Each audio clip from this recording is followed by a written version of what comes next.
Kangen. Kangen apa lu tadi ke teleponan?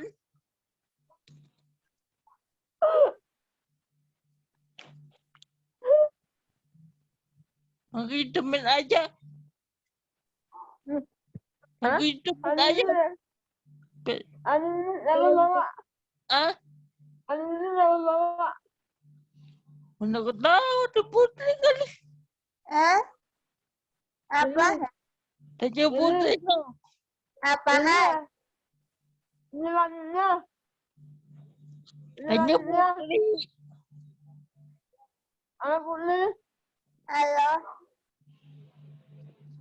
Hai. Hai. Apaan?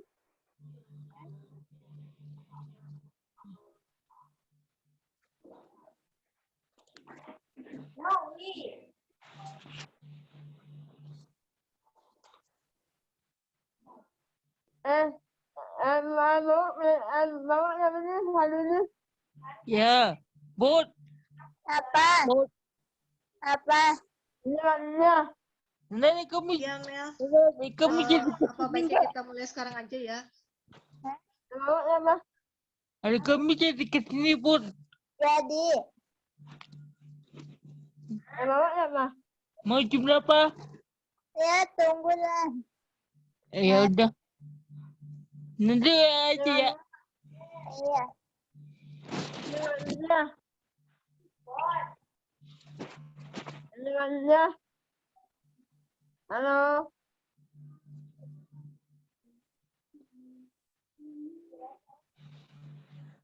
Udah mulai.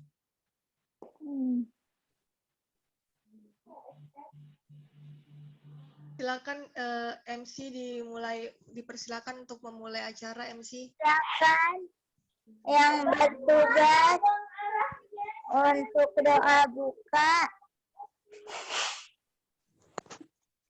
Kak Patricia. Silakan. Saera. Kak Perdi. Kak Patricia Saeranya belum join, bisa diganti siapa Putri? Siapa? Ya udah saya aja deh berdoa. Iya. Udah bisa mulai ya? Mari kita berdoa.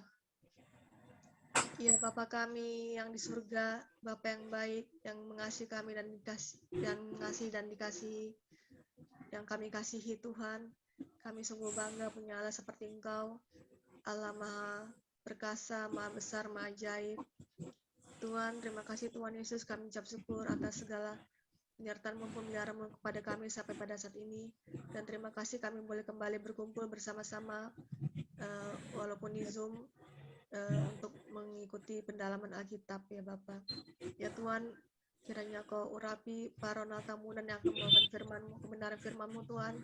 Biarlah Pak Tamunan boleh membawakannya dengan baik dan lancar Tuhan Yesus. Ya Bapa di surga, kiranya Kau juga kuasai hati pikiran lidah kami semua, para anggota komunitas Difabation ini Tuhan, agar kami boleh bukan hanya mengerti, mengingat, memperkatakan juga melakukan firman yang telah kami dengar pada hari ini. Terima kasih Tuhan, kiranya berkat-Mu menaungi menyertai jaringan kami masing-masing agar boleh berjalan dengan lancar. Terima kasih Tuhan, dalam nama Tuhan Yesus kami berdoa. Haleluya, amin.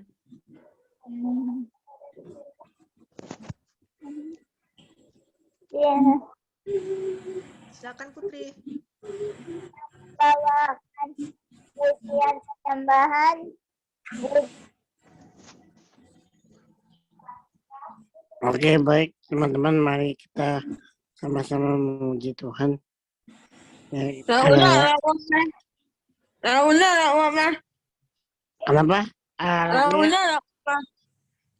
Allah sanggup. Oh ya. Oh iya, bentar saya putarkan. Kita bersuka karena Allah kita yang luar biasa. Oh, hey.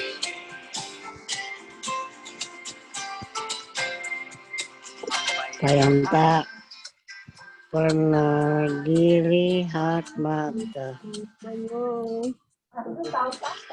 tak pernah didengar telinga,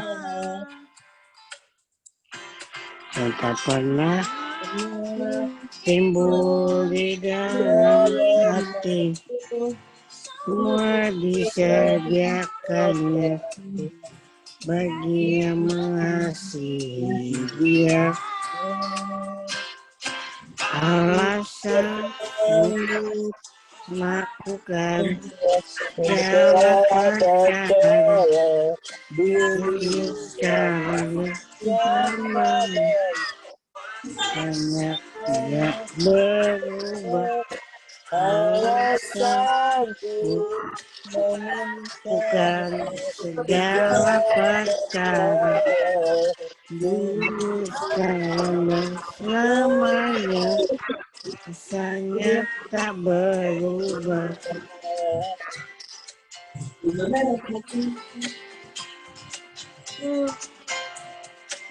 Apa yang tak pernah dilihat mata, tak pernah didengar telinga, dan tak pernah timbul di dalam hati.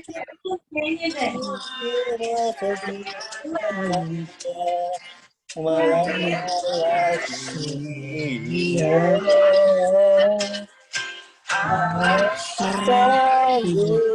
melakukan segala perkara dulu sekarang selamanya, rasanya tidak berubah. Alasan melakukan segala perkara dulu sekarang dan selamanya, sangat tak berubah.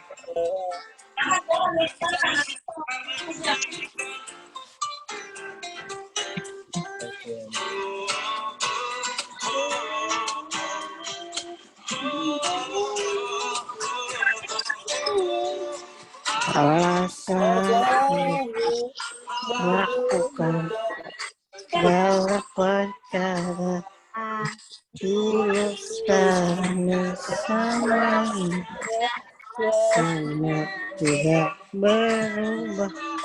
Alasan melakukan segala perkara dulu sekarang dan selamanya, sangat tak berubah. Alasan melakukan dulu sekarang sangat tidak berubah. Alasan segala perkara dulu sekarang dan selamanya, sangat tak berubah. Dulu sekarang selamanya, sangat tak berubah. Dulu sekarang dan selamanya, rasanya tak berubah.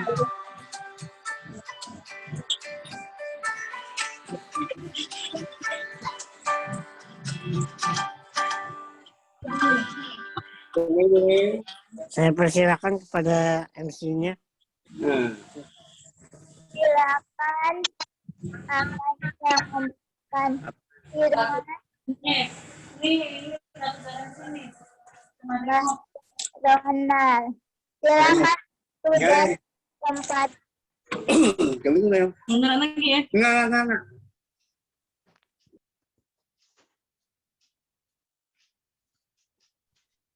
Baik, selamat malam semua. Malam. Iya.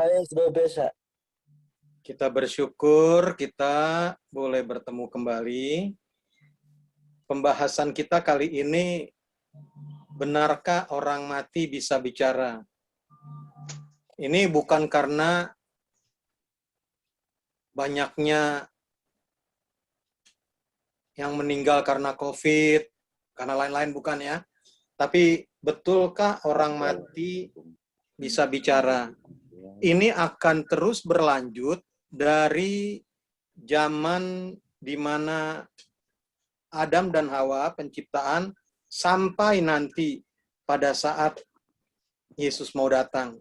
Jadi kita akan tahu nanti seperti apa strategi yang diberikan supaya kita memahami dengan benar.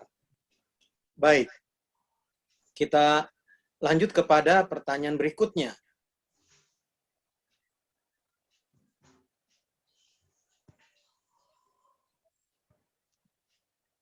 Bagaimana Allah menciptakan kita? Kita harus ingat dulu di Kejadian 2 ayat 7, ketika itulah Tuhan Allah membentuk manusia itu dari debu tanah dan menghembuskan nafas hidup ke dalam hidungnya. Demikianlah manusia itu menjadi makhluk yang hidup.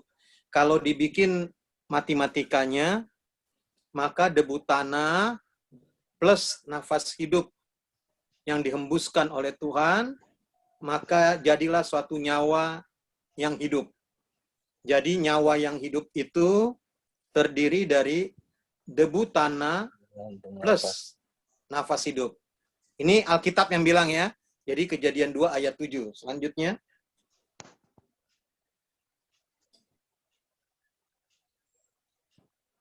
Apa yang terjadi jika seseorang mati? Ini pun ayat yang biasa pasti teman-teman sering dengar. Pengkhotbah 12 ayat 7. Dan debu kembali menjadi tanah seperti semula. Dan roh kembali kepada Allah yang mengaruniakannya. Jadi kalau tubuh dikurangi dengan nafas hidup dari Allah, maka itu akan menjadi makhluk yang mati. Makhluk yang tidak memiliki apa-apa lagi. Jadi orang yang mati itu tubuhnya dikurangi dengan nafas hidup punya Allah diambil, maka dia menjadi debu tanah. Kalau dia makhluk yang hidup, maka debu tanah tubuh itu plus nafas hidup, maka dia jadi makhluk yang hidup. Bedanya adalah di nafas hidup yang diberikan dari Allah. Dokter sampai sekarang pun tidak tahu kenapa bisa seperti itu. Dan kita bersyukur itulah ajaibnya Tuhan yang kita sembah. Selanjutnya.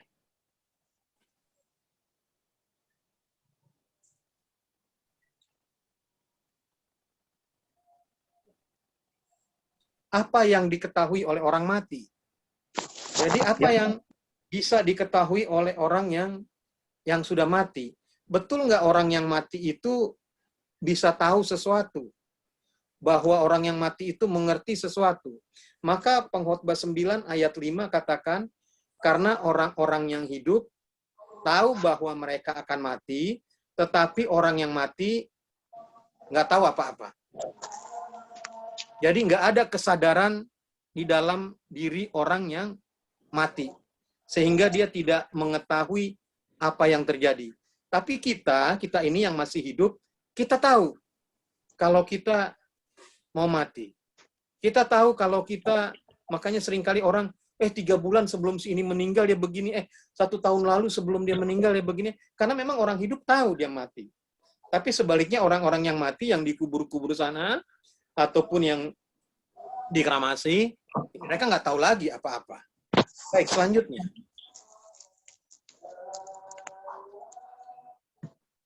Bagaimana kita menghadapi kematian orang-orang yang kita kasihi? Ada yang boleh bantu baca 1 Korintus 1 ayat 54?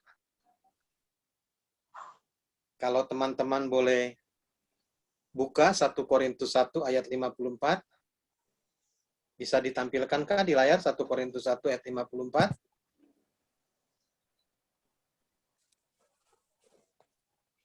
Nanti yang kedua yang baca Yesaya 8 ayat 19.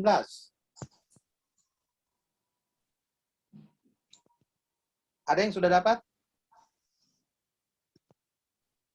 Bisa ditampilkan di layar? Baik. 1 Korintus 1 ayat 54 dikatakan di sana seperti ini bunyinya. 1 Korintus 1 ayat yang ke-54. 1 Korintus 1 ayat 54.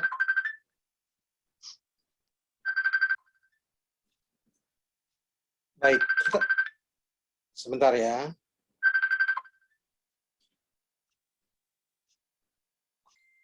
Baik, dikatakan bagaimana kita bisa, orang yang hidup itu, orang yang sudah berpisah itu, melakukan apa yang Tuhan inginkan.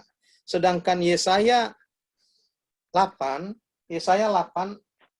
ayat yang ke-19 mengatakan, Yesaya 8 ayat 19, dan apabila orang berkata kepada kamu, mintalah petunjuk kepada arwah dan roh-roh peramal yang berbisik-bisik dan komat kamit, maka jawablah, bukankah suatu bangsa patut meminta petunjuk kepada Allahnya? Atau haruskah mereka meminta petunjuk kepada orang mati bagi orang-orang hidup? Jadi kita pasti tahu bahwa bagaimana orang-orang yang hidup bisa melakukan komunikasi. Sedangkan orang-orang yang mati, kita tahu tidak bisa lakukan apa-apa. Nanti kita akan bahas bagaimana kasus-kasusnya yang terjadi. Selanjutnya,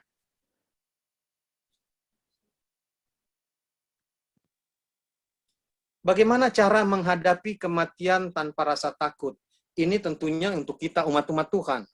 Supaya kita jangan gentar menghadapi sesuatu kematian. Pertama, hidupkan suatu kehidupan yang penuh harap kepada Kristus.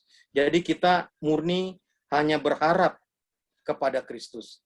Kita tidak berharap kepada siapa-siapa selain berharap kepada Kristus. Yang kedua, dengan kuasa Roh Kudus, kita harus turuti perintah-perintah Kristus. Apa perintah Kristus? Kita minta petunjuk. Petunjuknya dari mana? Tentunya dari firman Tuhan. Yang ketiga, kita harus memandang kematian itu sebagai tidur yang singkat. Kalau kita tidur di malam hari, mau bangun pagi hari, kalau kita dibangunkan, misalnya, Freddy bangun, langsung bangun, seperti itulah Yesus membangunkan orang yang mati. Bagi kita susah, tapi bagi Yesus, itu kecil banget. Seperti orang membangunkan dari tidur. Yang keempat, kita harus kembangkan suatu keyakinan, kepastian, bahwa Yesus telah menyediakan tempat untuk kita di surga. Kita harus pastikan itu. Supaya ketika dia datang di awan-awan, pada kedatangan yang kedua, maka kita pun bisa dibangkitkan. Jadi tidak perlu ada rasa takut, itu makanya Rasul Paulus, hamba Tuhan berani katakan bahwa bagiku kematian adalah keuntungan. Hidup adalah untuk Kristus. Jadi ini merupakan suatu hal yang singkat yang saya dapat berikan supaya kita memahami bahwa sebenarnya sebagaimana yang dijadikan di dunia ini, Yesus atau Tuhan atau Bapa menciptakan seturut dengan kehendak Dia bentuk kita dari debu tanah, kemudian Dia hembuskan nafas hidup, maka jadilah kita makhluk yang hidup. Maka ketika kematian, debu tanah itu tetap, nafas hidup itu diambil, maka menjadilah manusia yang tidak ada apa-apanya. Jadilah dia makhluk yang mati. Jadi kemana perginya roh Allah itu? Karena dia yang punya, tentu kepada dia. Dia yang tahu itu. Nah sekarang kalau kita melihat kepada Kejadian 3 ayat yang ketiga. Kejadian 3 ayat ketiga, kita akan masuk kepada lebih mendalam lagi ya. Lebih mendalam lagi dengan waktu yang ada. Dikatakan di dalam Kejadian 3 ayat yang ketiga, tetapi tentang... Saya bacanya, Bu. Oke, boleh, silakan. Kejadian 3 ayat 3 ya, Pak? Ya. Ketiga. Mana ntar ya? Ya, oke. Tetapi tentang buah pohon yang ada di tengah-tengah taman, Allah berfirman, jangan kamu makan ataupun laba buah itu, nanti kamu mati. Nah, itu dia. Garis bawah ya, nanti kamu mati. Nah, Nanti sekarang kamu sekarang di ayat yang keempat. Pelan aja baca, maksudnya lambat bacanya tapi suaranya keras. Ayat yang keempat. Ayat keempat, tetapi ular itu berkata kepada perempuan situ, sekali-sekali kamu tidak akan mati. Baik, ini dia kuncinya. Kalimat sekali-kali kamu tidak akan mati, inilah yang terus berlanjut sampai nanti. Ini akan berlanjut terus. Jadi akan ada bisikan di telinga kita, baik secara kultur kita sebagai satu suku. Tidak, orang yang mati itu kalau hari pertama dia masih di lingkungan rumah. Hari kedua dia masih di pekarangan. Hari ketiga masih ada sama kita. Inilah kalimatnya. Sekali-kali kamu tidak akan mati. Tidak akan mati. Itu dia. Jadi kalimat ini itulah yang dipakai dan digunakan. Oleh siapa? Ya oleh penggoda itu. Oleh setan itu. Yang mengatakan, kamu tidak akan mati. Karena roh kamu akan pergi kemana-mana. Kamu tidak akan mati. Tetapi Alkitab dengan jelas mengatakan tadi, baik di Kejadian, baik di Pengkhotbah, baik tulisan Rasul Paulus katakan, kalau kita sudah mati, kita tidak tahu apa-apa. Kita tidak mengerti apa-apa. Karena orang yang hidup tahu akan mati, tetapi orang yang mati tidak tahu, tidak ada kenangan apa-apa. Lalu pelajaran ini berlanjut. Kalau teman-teman ingat peristiwa Kejadian 4 ayat yang ke-10. Ayat 40. Kejadian 4 ayat 10. Boleh baca. Saya bacain lagi, Pak. Ya, silakan. Ayat 10. Bentar. Ayat 10. Firman-Nya, apakah yang telah engkau perbuat ini? Dia adikmu itu berteriak kepadaku dari tanah. Nah, itu dia.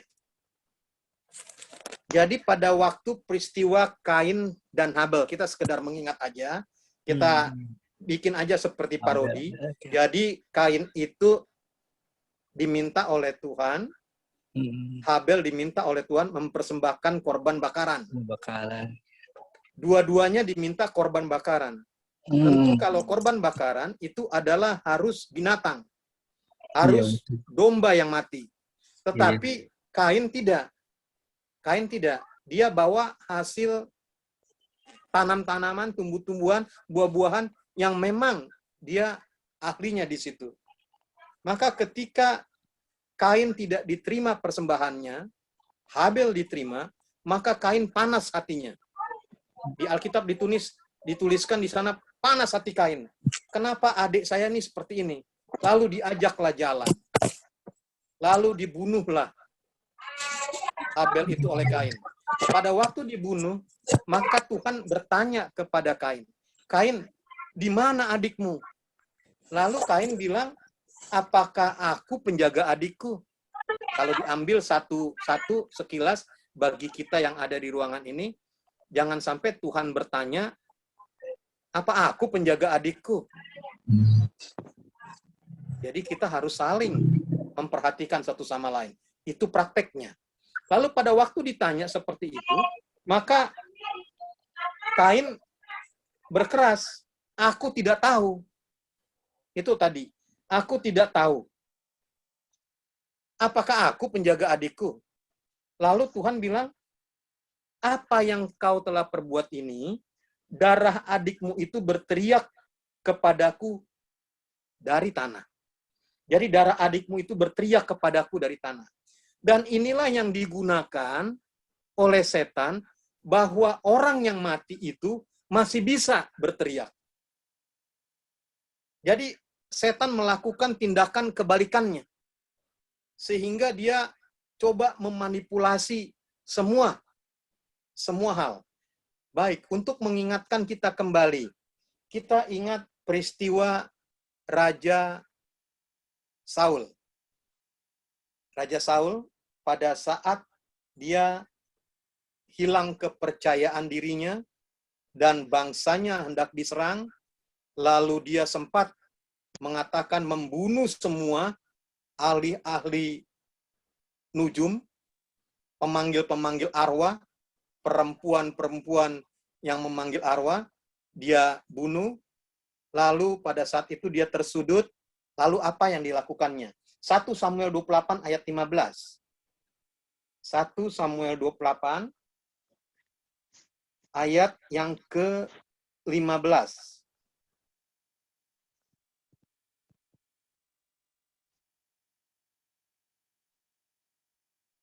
Ada yang boleh baca, walaupun dengan pelan, nggak apa-apa.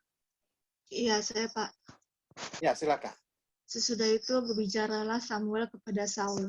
Mengapa engkau mengganggu aku dengan memanggil aku muncul? Kata Saul. Aku sangat dalam keadaan terjepit. Orang Filistin berperang melawan aku, dan Allah telah undur daripadaku. Dia tidak menjawab aku lagi, baik dengan perantara nabi maupun dengan mimpi. Sebab itu aku memanggil Mana? berbuat. Kedengaran? Gedenya kecil sih. Kedengaran ya? Enggak. Enggak. Oke, Ya, oke. luluran. Ulang lagi Boleh, ya. boleh diulang. Sesudah Biar itu semua dengar, boleh. pada Saul. Silakan, Sisi. Halo? Sesudah itu berbicaralah Samuel kepada Saul. Mengapa engkau mengganggu aku dengan memanggil aku muncul? Kata Saul. Aku sangat dalam keadaan terjepit. Orang Filistin berperang melawan aku, dan Allah telah undur daripadaku. Ia tidak menjawab aku lagi, baik dengan perantara nabi maupun dengan mimpi. Sebab itu aku memanggil engkau, dan engkau memberitahukan kepadaku apa yang harus kuperbuat. Baik. Jadi, di ayat di atas sebelumnya, kan seringkali orang bertanya, itu bagaimana ya kalau Raja Saul, dia bisa panggil Samuel, sehingga yang menyerupai Samuel hadir. Nah, di ayat di atasnya, dikatakan di ayat 11 seperti ini. Sudah itu, atau di ayat 10 kalau kita lebih jelas. Lalu bersumpahlah Saul kepadanya, demi Tuhan katanya, demi Tuhan yang hidup tidak akan ada kesalahan tertimpa kepadamu karena perkara ini. Kenapa? Karena dibilang bahwa perempuan itu menjawab, tentu engkau mengetahui apa yang diperbuat Saul, bahwa ia telah melenyapkan dari dalam negeri para pemanggil arwah dan roh peramal. Mengapa engkau memasang jerat terhadap nyawaku untuk membunuh aku? Jadi sering kalimat ini dipenggal seolah-olah Raja Saul itu bertemu dengan Samuel. Bahwa bisa kok roh itu dipanggil, dia datang. Iya, yang memanggil itu adalah perempuan pemanggil arwah. Perempuan pemanggil arwah. Jadi pertanyaannya gampang dikatakan. Aku harus panggil siapa, kata perempuan itu. Lalu Saul bilang, ya panggil Samuel. Maka muncullah di situ Samuel. Lalu Samuel dengan jubahnya, dengan kondisi rambut yang sudah tua, memutih, dia ngomong ke Saul. Nah, Saul percaya. Padahal Saul tahu bahwa itu adalah roh peramal, roh pemanggil arwah yang memanggil. Nah, sering kalau kita, ini sedikit aja triknya. Jadi, waktu orang tua saya, papa saya 38 tahun lalu meninggal, 38 tahun lalu, itu kan kelas 2 SMA. Jadi saya akhirnya punya resep kalau lewat tempat yang sepi yang kayaknya serem gitu. Lalu resepnya saya bikin begini. Kalau saya ketemu nanti sama setan, saya akan bilang, setan bikin dong miripin bapak gue dong. Mungkin setan bikin kali ya, dia bilang, Ronald, anakku, kenapa kamu di sini? Lalu saya akan bilang gini, ya mirip nih ya, mirip bapakku ya. Saya pikir setannya lari. Karena dia bilang, ketahuan gue ngejebak. Gitu loh. Jadi saya nggak pernah takut menghadapi seperti itu. Nggak pernah takut. Jadi terus saja jalan. Nah, apa yang dilakukan oleh setan itu terus berlanjut. Teman-teman tahu kenapa itu berlanjut? Kita buka Wahyu 16 ayat 13 sampai 14. Ini ayat Wahyu 16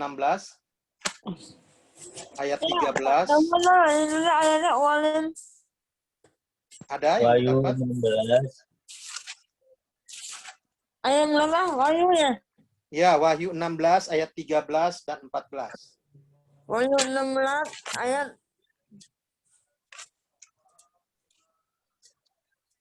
Tunggu.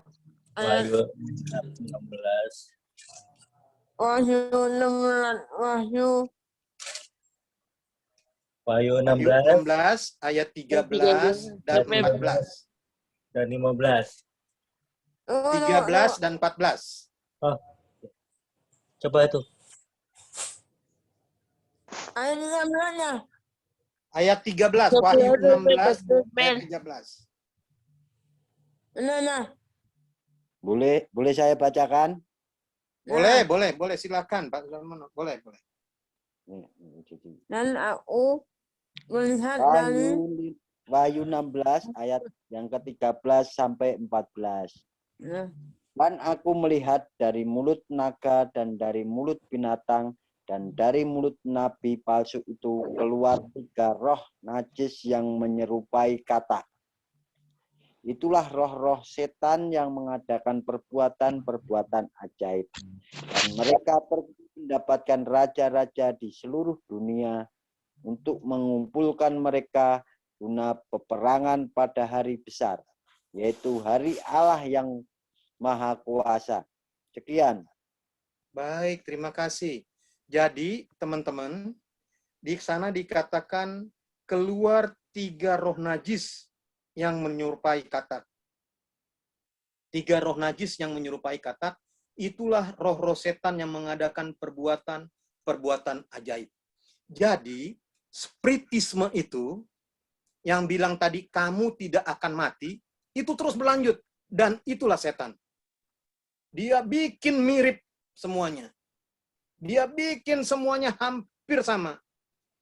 Maka dikatakan orang yang mati pun seolah-olah dia dapat bangkitkan. Padahal dia tiru orang yang mati itu. Jadi mudah-mudahan kita dapat mengerti dengan pembahasan yang singkat ini. Satu tips terakhir yang saya mau kita pastikan adalah 1 Korintus 15 ayat 29 dan 30. Hubungan orang yang mati dengan yang sudah mati, yang belum mati itu tidak ada kaitannya. Orang yang hidup dengan yang mati mempunyai dunia yang memang tidak ada kaitannya sama sekali. Paulus, ini sering pertanyaan. Kita baca deh sebentar deh, baca. Boleh baca lah. Ini pertanyaan yang sering juga ditanya. 1 Korintus berapa, Pak? 1 Korintus 15 15 ayat 29 ayat 29 ya. 29 ya, Pak ya. dan 30. Saya bacakan ya. Ya, silakan. Jika tidak demikian, apakah faedahnya perbuatan orang-orang yang dibaptis bagi orang mati? Kalau orang mati sama sekali tidak dibangkitkan, mengapa mereka mau dibaptis bagi orang-orang yang telah meninggal? Dan kami juga mengapakah kami tiap saat membawa diri kami ke dalam bahaya? Baik. Jadi jelas dilihat, kalau sekilas membaca, berarti pada orang yang mati ada baptisan dong. Enggak, ini budaya di Korintus, di mana Rasul Paulus hidup. Jadi orang-orang yang hidup itu menggantikan orang-orang yang mati untuk dibaptis. Itu budaya di sana. Jadi bukan berarti orang yang mati itu dibangkitkan, dibaptis, baru mati lagi, enggak. Jadi supaya kita dapat mengerti, karena orang yang mati memang tidak tahu apa-apa. Nah, di Korintus, kepercayaan mereka, kalau nenek saya sudah mati, kakek saya sudah mati, mereka belum bertobat, saya deh yang gantiin supaya saya dibaptis, supaya mereka terima baptisan. Padahal itu tidak ada kaitannya sama sekali, karena dunia orang mati, seperti tadi, kalau Tuhan sudah ambil nafas hidup itu, maka dia tidak akan tahu apa-apa. Baik, kecuali ada tambahan-tambahan, atau keterangan-keterangan, atau hal-hal yang kita mau bahas dengan waktu yang tersisa. Berapa menit lagi pemimpin acara waktu kita?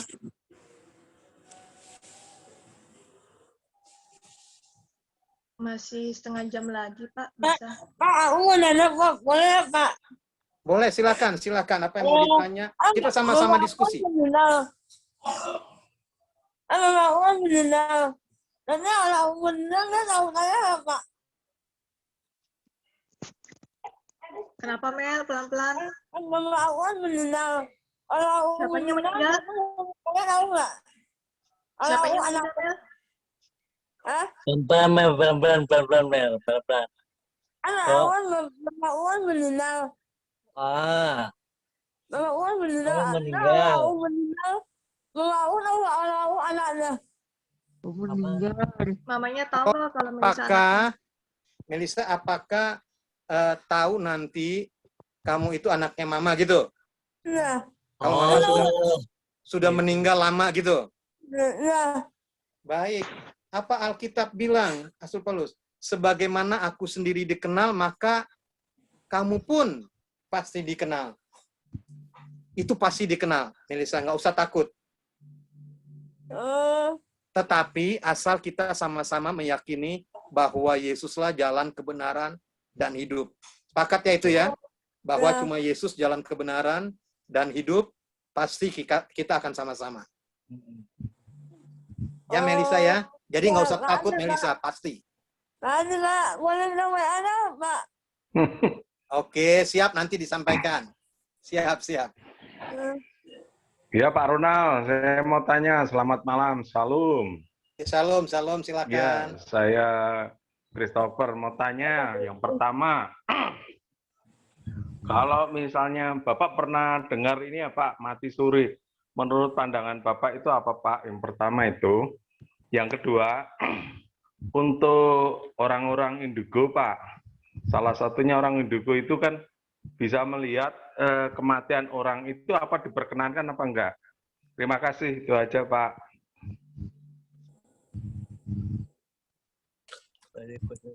Baik, terima kasih, Christopher. Pertama, istilah mati suri itu ada di beberapa negara atau hampir di seluruh dunia ada?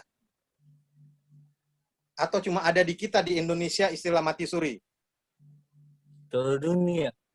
Ya, jadi kalau mati suri di istilah kedokteran yang ada, di istilah kedokteran di seluruh dunia kedokteran yang ada, itu adalah bukan berarti detak jantung mendadak berhenti, kemudian stop selamanya, enggak. Makanya kalau di ruang dokter, Christopher, orang yang meninggal itu dibiarkan dulu ya kan? Jangan sampai dia ternyata bisa diselamatkan lagi. Jadi ditunggu dulu sampai dinyatakan bahwa dia memang tidak bisa apa-apa lagi. Nah, mati suri tentu istilahnya kita harus yakini memang ada mati suri. Namanya juga beda ya dengan ibu suri ya? Atau permaisuri, beda ya? Jadi mati suri kan artinya sepertinya mati yang nikmat ya. Mati yang nikmat. Maksudnya dia nggak mati tetapi hidup lagi. Dia cuma sebentar. Sama seperti orang tidur, seperti tadi. Kalau kita mau bangunin orang tidur tuh kan paling gampang. Misalnya saya tidur, dibangunkan aja. Ronald. Pasti langsung bangun. Kecuali yang tidurnya udah ngorok banget. Udah tidur apa istilah orang bilang tidur kebo ya. Goyang sana, goyang sini, nggak bangun aja. Nah itu. Iya, betul, Pak. Nah itu untuk mati suri, Christopher. Lalu bagaimana dengan indigo? Baik, indigo ini kan istilah di kita juga. Apakah orang dikasih Tuhan karunia untuk melihat yang mati segala macam? Pertanyaan kita adalah, bila mana itu digunakan untuk kepujian, kemuliaan nama Tuhan, itulah karunia. Jadi dia bisa dikasih tahu bahwa karena tadi Christopher kita baca ayatnya ya, orang yang hidup tahu dia akan mati, tapi orang yang mati tidak tahu akan hidup. Kan gitu ya? Jadi jelas kamu ini bukan ramal ya. Tolong teman-teman, ini bukan ramal pakai kristal, pakai bola, pakai apa tuh namanya itu? Kartu-kartu, bukan. Bukan yang itu. Bukan yang itu kita bukan. Ya. Jadi kita mau kasih tahu kalau itu digunakan dengan baik dan itu menjadi berkat dan itu menjadi satu karunia roh, amin. Tapi yang terjadi tidak kan? Malah diperjualbelikan, dibuat menjadi tenar, dibuat menjadi apa? Kalau dulu ada istilahnya undian-undian, bertanya supaya dapat menang. Itu yang kita tidak ingin menyimpang dari apa yang Tuhan mau. Ya Christopher ya, kecuali ada teman-teman mau kasih tambahan lain kepada Terima pertanyaan kasih Christopher. Pak, penjelasannya luar biasa. Terima kasih. Oke, terima kasih. Ada yang lain teman-teman, silakan. Halo, selamat malam Pak Pendeta. Saya Elmi dari Kupang nih, salam kenal buat Pak Pendeta. Saya mau bertanya, biasanya kalau di NTT ya yang saya lihat tuh Pak, kalau keluarganya yang sudah meninggal itu biasanya sudah dikubur malam pertama, ada keluarga yang belum menerima kepergian keluarganya yang meninggal itu. Terus mereka pergi ke makamnya itu, mereka kayak bicara, tanya-tanya dengan orang yang sudah dikubur itu. Apakah emang itu diperbolehkan untuk orang Kristen? Mohon penjelasannya ya Pak. Terima kasih. Baik, Ibu Elmi Ismau di Kupang ya? Ya Pak. Kebetulan Ibu Sisi nih belum memperkenalkan tadi. Ronald bukan pendeta, Ibu. Bukan. Kita sama untuk berdiskusi. Nah, pertanyaannya apakah orang yang seperti itu bisa disalahkan gitu ya? Ya, gitu ya? Sudah meninggal. Apakah salah orang kalau yang sudah meninggal itu lalu kita datang ke kubur ngomong gitu?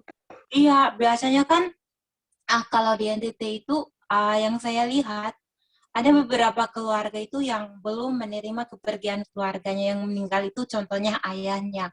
Terus anak-anak atau keluarganya itu mereka pergi ke makamnya terus tanya-tanya kenapa dia bisa meninggal. Apakah itu diperbolehkan? Baik. Gini, ini pengalaman aja Bu Elmi ya. Ya Pak. Pada sampai orang tua saya, kan papa saya 38 tahun lalu. Kalau mama saya 1 tahun lalu, bulan Januari tahun lalu. Kadang secara manusia, rasa rindu itu pergi ke kubur, niatnya nggak mau ngomong beneran, nggak mau ngomong. Walaupun kita tahu isi Alkitab semua, tahu kita. Bahwa orang mati tidak dengar, tidak tahu apa-apa, tahu. Tapi namanya rindu mau bilang apa, gitu loh. Ma, aduh gue udah salah nih begini. Padahal dia nggak denger. Nggak denger sama sekali. Orang dia udah mati, dan kita udah belajar Alkitab. Lalu, saya berpikir, apakah saya salah ya? Saya pikir enggak lah, itu ungkapan. Jadi teman-teman yang di daerah Kupang sana, boleh jadi memang mereka tidak terima, sehingga mereka bicara seperti itu. Nah, tugas kita memang memberitahu mereka, tapi jangan memberitahu mereka dengan menggurui mereka, dengan bilang, lu orang udah mati juga ngomong kayak begitu. Aduh, jangan, nanti jadi perang, jangan. Jadi ungkapan-ungkapan seperti itu, kita nggak bisa larang. Saya betul, percaya Yesus mau datang, Tapi kalau udah ribet persoalan segala macam, kadang-kadang ada rindu juga. Udah tahu sih kuburan itu nggak ada apa-apa, cuman mau perhatiin aja, cuman mau tabur kembang apa ya. Tapi hati kecil, mah jadi begini. Padahal kita tahu udah mati. Kita tahu itu sudah mati. Gitu loh. Yang persoalannya adalah jangan kita menjadi berdoa, mendoakan dia lagi, lalu kita meminta dia kasih nasihat. Itu jangan. Karena dia sudah mati, dia tidak tahu apa-apa. Karena orang yang mati tidak tahu dunia kita orang yang hidup. Dan kita yang hidup tahu kita akan mati. Jadi bagaimana yang terjadi di Kupang, itu juga terjadi dengan sebagian di wilayah saya di Sumatera Utara. Nggak perlu gentar, nggak perlu takut, cuma kita perlu bilang kepada mereka, ya inilah keadaannya. Kalau nafas sudah ditarik oleh Tuhan, maka dia menjadi, ya udah tinggal debu tanahnya aja. Kapan itu jadi debu tanah, ya nanti mungkin berapa tahun, tapi itu pasti debu kembali kepada debu. Dan kita sering saksikan itu. Yang jadi permasalahan, mari kita sebarkan, mari kita beritahu bahwa sederhana kok rumusnya. Sederhana kok. Kita jadi makhluk yang hidup karena Tuhan yang memberikan nafas hidup. Kalau nafas hidup itu diambil, selesai. Makanya seringkali dalam guyon-guyon, oh rupanya kita sama-sama debu tanah ya. Freddy, Brigita, Jessica, Mas Nida, Ronald, Ivana, Sisi, kita debu tanah. Kok sombong ya? Debu tanah aja masih sombong. Orang sama-sama debu tanah. Nah, makanya mari kita jangan ada rasa sombong, jangan rasa unggul dari orang lain. Iya, debu tanah kok sombong, gitu loh. Ya Freddy ya? Oh, ada debu tanah sombong. Oh, foto debu tanah, gitu loh. Jadi kita sama-sama lakukan yang terbaik kepada teman-teman, tolong sebarkan, kasih tahu supaya lebih tenang lagi, lebih banyak orang mendapat berkah. Ibu Elmi, kira-kira bisa menjawab? Terima kasih banyak. Terus saya mau tanya lagi nih, satu lagi Pak. Biasanya kalau orang meninggal, yang saya lihat tetangga saya di kampung, ayahnya itu meninggal tahun lalu. Terus anaknya ini, sisa air yang dimandikan ayahnya itu, dia ambil terus cuci mukanya, cuci tangan dan kakinya. Terus saya tanya, ini maksudnya apa ya? Terus dia tidak kasih tahu ke saya, tapi dia bilang, memang ini apa ya, supaya kalau ada yang meninggal lagi kita bisa lihat. Terus waktu itu saya kayak bertanya-tanya seperti, emang iya ya kalau ada orang yang meninggal, terus sisa air yang tadi dimandikan itu kita masih bisa pakai lagi. Itu yang masih tanda tanya. Mungkin Bapak bisa menjawab pertanyaan saya. Baik, terima kasih. Mari kita buka dulu Mazmur 115 ayat 17. Yang satu lagi nanti Ayub 7 ayat 10 ya. 2 ayat. Mazmur 115 ayat yang ke-17.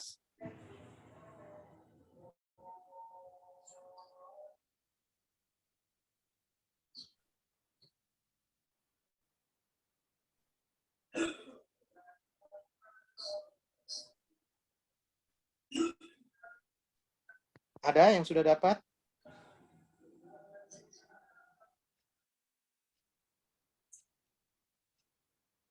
Satu 15 apa, Pak? Mazmur 115 ayat 17. 117. Oke. Saya bacakan ya. Ya, silakan. Bukan orang-orang mati akan memuji-muji Tuhan, dan bukan semua orang yang turun ke tempat sunyi. Baik, berikutnya Ayub 7 ayat 10. Ayub 7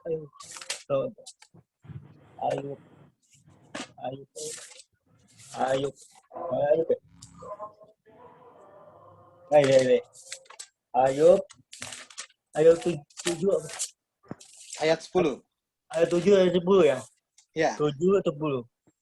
7 10. Ia tidak lagi kembali ke rumahnya dan tidak dikenal lagi oleh tempat tinggalnya. Jadi, dengan kata lain, Ibu Elmi, kalau yang lakukan itu orang mati, lalu bertentangan. Kalau itu yang lakukan orang hidup seperti tadi airnya, itu kan keyakinan kebudayaan. Kita nggak bisa menghakimi orang dengan kebudayaan selama itu tidak bertentangan. Misalnya, kalau saya mandi air yang bekas mandiin bapak saya ini, saya akan dapat keberuntungan nih. Akan dapat uang 3 miliar. Nah, itu udah jelas nggak benar. Karena berkat itu datangnya dari Tuhan. Kan dia nggak jawab kan Ibu Elmi ya? Waktu Ibu tanya, kamu kenapa lakukan itu? Dia nggak jawab, dia diam aja kan? Ya, dia diam saja. Terus ya. Saya masih tanda tanya kenapa orang ini masih bisa cuci muka dari sisa air bapaknya. Ya, itu dia. Karena dia orang hidup. Kalau dia orang mati, dia diambil lagi airnya, baru kita bacain ayat ini. Ente mati atau mati suri gitu loh. Jadi, betul. Karena dia orang hidup, ya kita nggak bisa salahkan, kita nggak bisa hakimi orang dengan keyakinan dia seperti itu. Apalagi dia tidak jawab. Kan dia nggak jawab. Dia kan punya iman seseorang itu kan berbeda-beda masing-masingnya. Kita bacakan ayat, kita bilang orang yang mati tidak bisa begini, tidak bisa begitu. Lalu dia bilang ke Ibu Elmi misalnya, kalau dia tanya kebetulan dia ternyata sekarang belajar Alkitab juga Ibu Elmi. Waktu ditanya, kan gue belajar, gue kan hidup. Yang hidup boleh dong ambil air bapaknya, kecuali gue mati katanya. Nah, habis kita. Gitu loh. Ternyata ya seperti itu. Itu yang ada, kita tinggal lakukan aja. Selama itu tidak bertentangan, misalnya seperti tadi dia nggak jawab, oh saya supaya, kebetulan dia belum menikah, supaya saya enteng jodoh nih, supaya orang banyak yang kesemsem lihat saya. Nah itu baru kita bilang, itu kamu namanya musyrik, kamu mentuhankan air, kamu tidak mentuhankan Tuhan yang menciptakan air. Gitu loh. Ya Ibu Elmi ya, jadi jangan sampai ada beda pendapat nanti. Ada teman-teman mau kasih tanggapan atas pertanyaan Ibu Elmi, kita diskusi.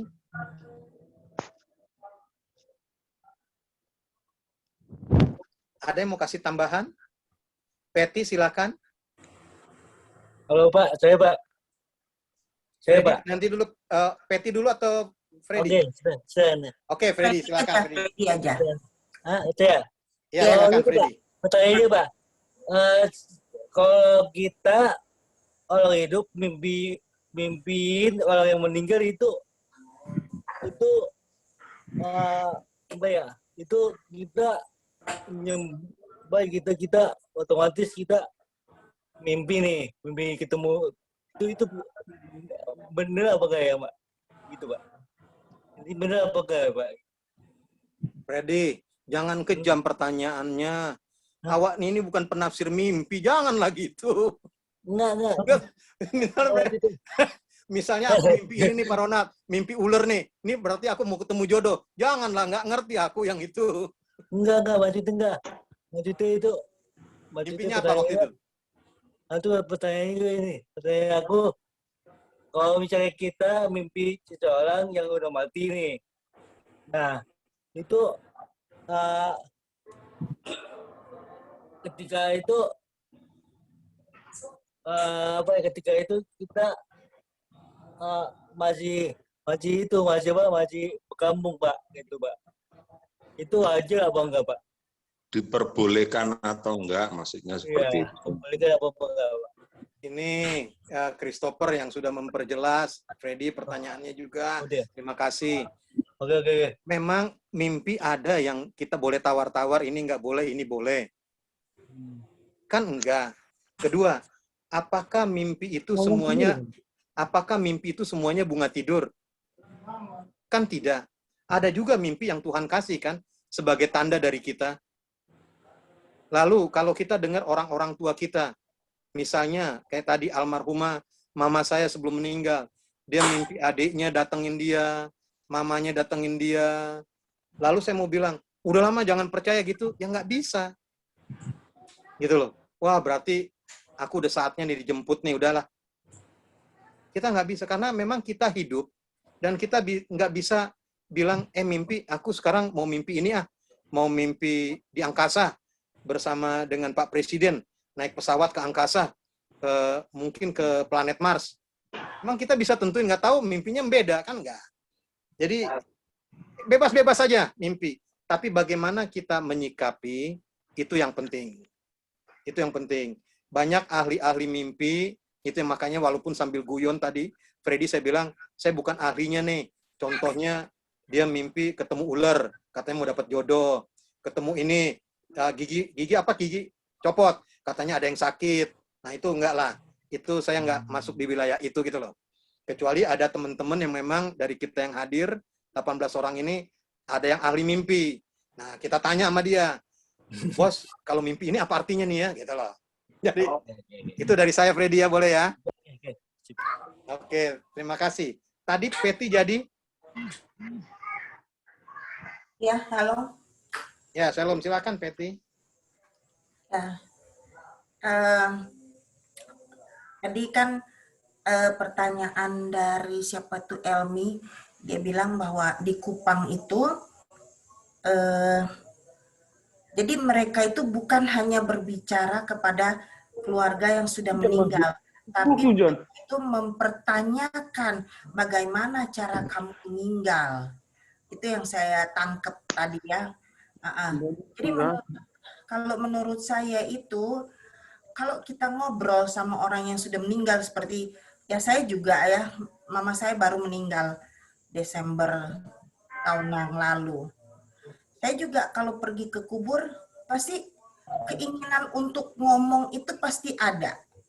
Dan kemungkinan dari pembicaraan itu hanya rasa rindu, bukan berpikir bahwa dia pasti akan mendengar. Kalau saya menangis sekuat tenaga, dia pasti akan mendengar. Mungkin nggak seperti itu. Menurut saya tidak seperti itu. Hanya rasa rindu dari kalimat mam, dia sudah meninggal, jadi di rumah udah nggak mungkin lagi kita bilang seperti itu. Tapi begitu dikubur, mungkin ada keinginan untuk bilang itu. Dan menurut saya itu nggak apa-apa. Tapi seandainya saya bilang gini, Mam, kira-kira umpamanya kapan ya aku mau menikah? Nah, atau Mam, kenapa sih Mami bisa meninggal? Dan kita berharap dijawab. Saya khawatirnya kalau ada pertanyaan-pertanyaan seperti itu, setan malah akan menggunakan itu untuk berbicara kepada kita, dan itulah yang akan menyesatkan kita. Jadi mungkin kalau ngobrol rasa rindu, mungkin ya seperti Kak Ronald bilang, 8 tahun aja masih rasa rindu sama orang tuanya yang sudah meninggal, apalagi saya yang masih setahun lebih gitu ya, pasti rindu banget gitu. Tapi janganlah sampai kita seperti minta petunjuk. Minta petunjuk pada orang meninggal, itulah menurut saya yang salah. Karena di sini tadi siapa itu namanya Elmi bilang, kadang-kadang keluarganya suka bertanya, katanya, kamu kenapa sih meninggal? Atau papa kenapa sih meninggal? Nah, itulah mungkin yang menurut saya salah. Tapi boleh Kak Arnal tolong benerin? Baik, terima kasih. Boleh. Silakan, Melisa. Boleh Kak, udah Kak. Boleh ya, udah. Silakan. Aku tahu nih. Aku ada kata itu ada atau enggak?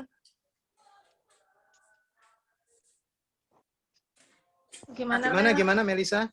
Pelan-pelan aja. Aku udah mendengar, aku ada kata itu. Kata itu anak-anak datang melebihi. Anak-anak aku lindunnya.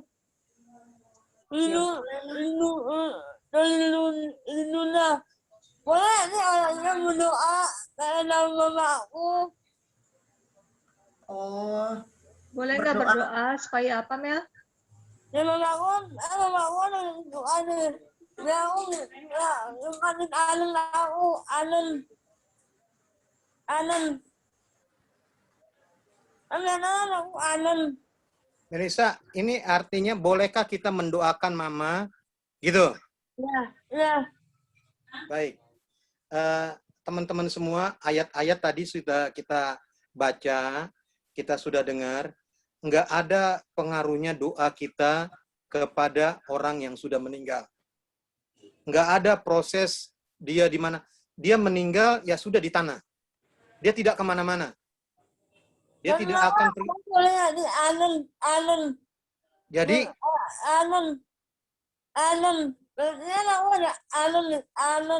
orang tua aku mereka aku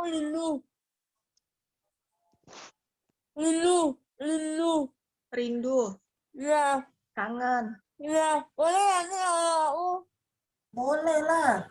Kalau rindu kangen boleh. Ronald aja tadi bilang masih kangen. Yang nggak boleh kalau yang nggak gini Melisa. Doa. Kalau berdoa kepada mungkin nggak boleh ya Kak? Melisa, yang nggak boleh itu seperti begini. Ronald berdoa, Tuhan tolong papa yang udah meninggal 38 tahun lalu begini. Itu nggak boleh, nggak ada. Gimana itu? Nggak ada. kita sudah tidak lagi, Melisa sudah tidak lagi ke situ. Tuhan, Bapak di tempatnya udah tenang. Itu loh, doanya Bapak udah tenang. Mamanya Melisa Maksudnya datang. Melisa berdoa supaya bisa Tenang. tenang di sana. Ya, Oh iya gitu. boleh ya? Betul. Nggak bisa juga, Boleh Melisa. enggak itu? Jadi gini, Melisa, kita tidak boleh mendoakan, contohnya, Tuhan jagai papanya Ronald supaya tenang di sana. Nggak ada. Karena memang kematian yang diajarkan di Alkitab, yang kita tadi baca ayatnya, bahwa debu tanah plus nafas hidup dari Tuhan jadi makhluk yang hidup. Lalu pengkhotbah memperjelas, bila mana nafas hidup itu diambil, tinggal debu tanah dengan ya tubuh yang fana ini. Enggak ada lagi. Jadi enggak ada lagi. Yang ada yang boleh, Melisa, yang boleh adalah Tuhan tolong jagai, kalau Om Ronald berdoa, Tuhan tolong jagai kuburan Papa dengan malaikatmu, bila mana engkau datang, sangkakalahmu berbunyi, bangkitkan dia. Cuma itu toh. Iya, cuma itu. Supaya itu dibangkitkan. Itu ayat mana? Ayat mana, Pak? Ayatnya. Oke, kita buka 1 Tesalonika ya.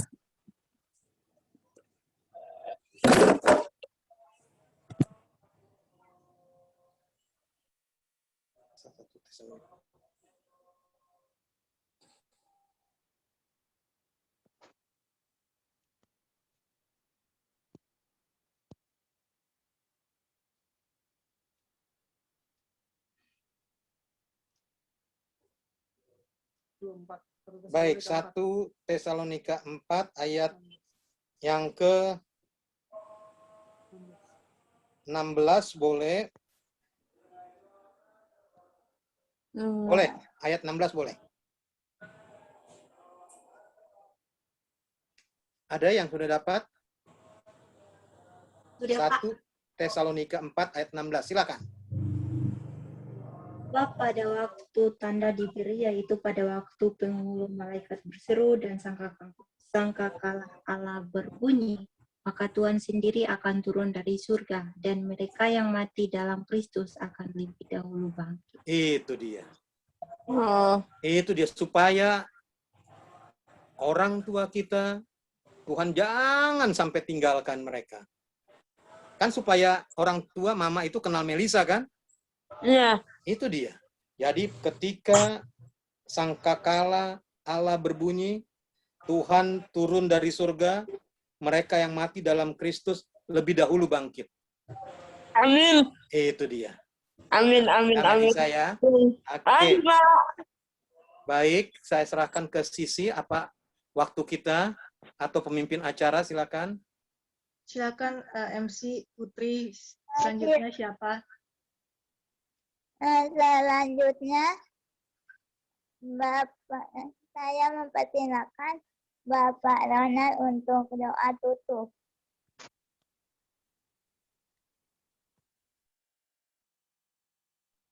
Baik, sebelum kita berdoa, ada yang ingin disisipkan dalam doa? Untuk kesehatan kami semua aja, Pak. Kesehatan ya. Iya. Baik. Ada yang menghadapi pergumulan khusus pada minggu ini? Pak, mungkin mohon didoakan juga untuk masyarakat NTT khususnya yang lagi kena badai siklon Seroja, terus mungkin semoga keluarga mereka yang hilang, yang kena banjir atau longsor dikuatkan. Mungkin itu saja, Pak. Oke. Baik, kita... Aku, Kak Ronald. Silakan. Tolong doakan alerginya Patty supaya benar-benar sembuh total. Sudah mulai sembuh tapi belum benar-benar sembuh. Masih dalam proses. Jadi tolong terus didoakan. Terima kasih. Baik.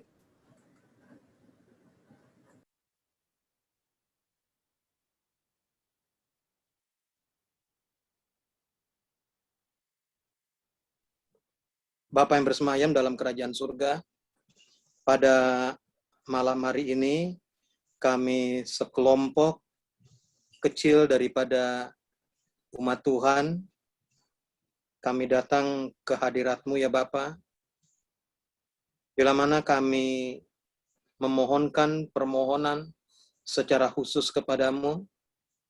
Terlebih dahulu Tuhan boleh mengampuni segala pelanggaran dan dosa kami. Kalau sepanjang hari ini ada tutur kata, perbuatan, dan pemikiran kami yang tidak berkenan di hadapan Tuhan, biarlah Tuhan mengampuninya, agar apa yang kami mohonkan kepadamu boleh berkenan di hadapan Tuhan. Kami secara khusus ya Bapa berdoa untuk kesehatan masing-masing kami. Tuhan berikan kepada kami kesehatan yang asalnya dari surga. Bentengi kami ya Bapa dengan penjagaan malaikat-Mu, agar kami terlindungi dari bahaya penyakit atau bahkan dari maksud orang-orang jahat. Kami juga berdoa untuk teman-teman kami yang berada di NTT. Bapak di surga, boleh jadi ada banyak doa yang sudah disampaikan, ada banyak permohonan yang sudah dilayangkan sehubungan dengan badai yang begitu hebat, longsor yang begitu luar biasa, bahkan mereka yang bergumul pada saat ini oleh karena ditinggal oleh kekasih mereka, oleh orang tua, anak, atau siapapun itu. Kami hanya memohonkan Tuhan berikan kekuatan kepada mereka. Tuhan berikan penghiburan dari surga. Walaupun kami jauh ya Bapa, dengarlah seru dan permohonan kami, agar teman-teman kami, saudara-saudara kami yang berada di NTT pun boleh dapat kekuatan, bahkan pada saat malam ini, pada jam seperti ini, mereka mendapatkan kekuatan dari surga sementara kami berdoa. Secara khusus juga kami berdoa untuk kesehatan yang berangsur pulih oleh karena alergi yang diderita oleh Peti. Kami berterima kasih Tuhan boleh semakin hari memberikan kesembuhan. Pada saat ini kami memohon Tuhan berikan kesembuhan yang sempurna agar Peti boleh menjalankan tugas dan tanggung jawab yang Tuhan percayakan. Bapa di surga, untuk waktu yang singkat, yang 30 detik sesaat saja, biarlah masing-masing kami mengutarakan permohonan kami melalui hati nurani kami pada saat ini ya Bapa. Engkau boleh mendengarnya ya Tuhan. Tadi teman-teman boleh mengucapkannya di dalam hati untuk sesaat saja.